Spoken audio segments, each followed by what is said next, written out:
Alors, nous ouvrons ce bulletin naturellement avec la CAN 2024, 8e de finale, jour de match pour les Lions du Sénégal.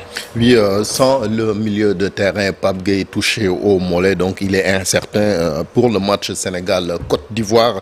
Aliou Cissé qui a fait face à la presse dans la matinée a estimé, je cite, que c'est une nouvelle compétition qui démarre pour le Sénégal. Ils se sont entraînés dans l'après-midi dans l'annexe du stade Charles Konabani. Nous retrouvons un de nos envoyés spéciaux, Mamadou Ndiaye. La Côte d'Ivoire, je ne crache pas sur l'équipe de la Côte d'Ivoire, même si c'est mon pays. Aujourd'hui, l'équipe a du mal à décoller, on l'a vu, ils ont été qualifiés in extremis grâce à la victoire du Maroc. Mais aujourd'hui, tout a changé au niveau du coaching. Voilà, le coach Gassé qui a été limogé. Son agent a pris les rênes de l'équipe. Tout à l'heure, il a annoncé en conférence de presse qu'il n'a pas encore vu. Comme vous le voyez derrière moi, les 15 minutes ouvertes à la presse pour l'équipe nationale ivoirienne qui est au complet. Nous les avons bien comptés, 27, dont d'ailleurs 2 retours de blessés, Serge Aurier en l'occurrence, et aussi Sébastien Haller, l'attaquant qui n'a pas eu l'occasion donc de se déployer depuis le début donc de cette compétition. Un match important, on le sait, entre le Sénégal et la Côte d'Ivoire. Du côté du Sénégal, il y a un seul absent, un absent de taille, en l'occurrence Pape Gueye. Pape Gueye qui n'est pas venu à l'entraînement. Effectivement, le sélectionneur Aliou Cissé disait qu'il ferait le point avec son staff médical donc ce soir. Un joueur de taille, lui aussi qui a fait une très belle entame de compétition.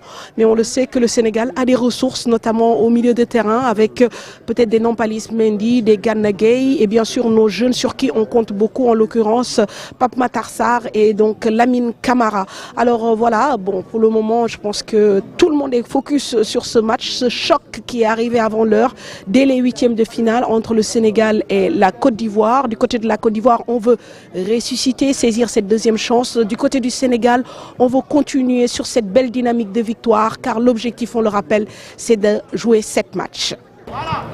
À la place de Mamadou Ndiaye Fati, on a donc suivi le compte rendu de Mamfa Tundoy qui a suivi en tout cas les entraînements des 2 équipes qui vont jouer à 20h GMT à Yamoussoukro. Et puis l'autre match des 8e de finale, un derby de l'Afrique de l'Ouest, le Cap-Vert qui rencontre la Mauritanie.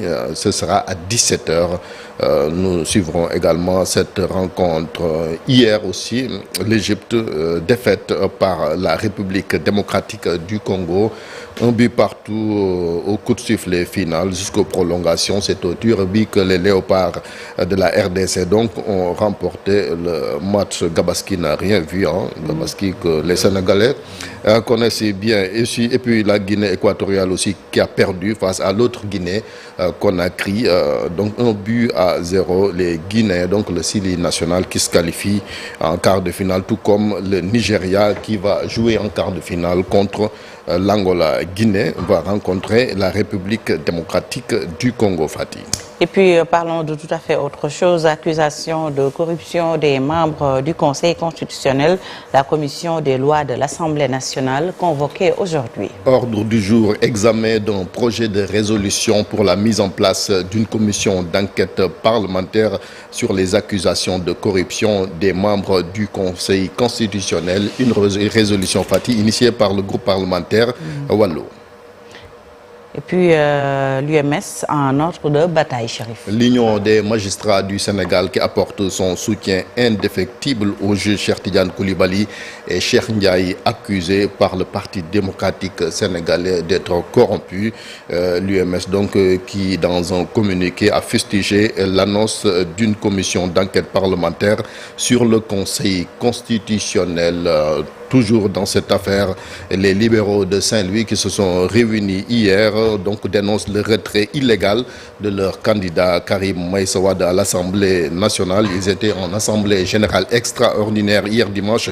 Le comité dénonce avec la dernière énergie la décision sournoise du Conseil constitutionnel et exige la dissolution même sans délai de ce Conseil constitutionnel. Nous écoutons cher Amadou Bamba Ndiaye qui est le président des cadres libéraux de Saint-Louis, interrogé par Ousseynou Diop et Abib Sek.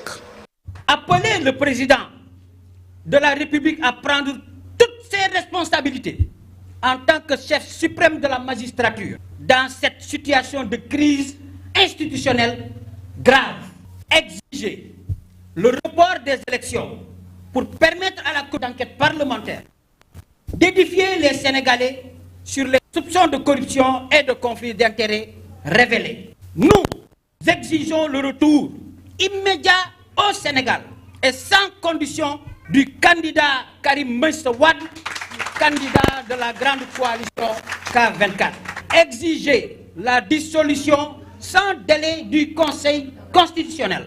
Appeler tous les Sénégalais à se mobiliser pour sauver le pays, sauver ses institutions et son système démocratique.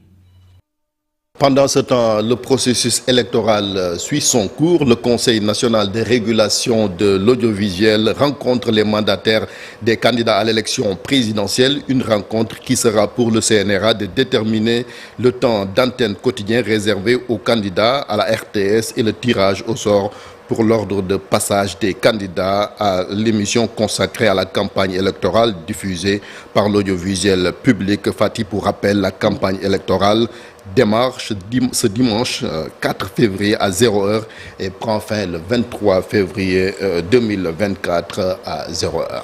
Merci beaucoup, Chérif, pour ce premier bulletin de la journée. Et puis, retenez que dans la deuxième partie, on va évoquer avec Daoudemine l'affaire de corruption des 7 sages de la Constitution. Ce sera tout à l'heure dans la deuxième partie. À présent, l'actualité hors de chez nous.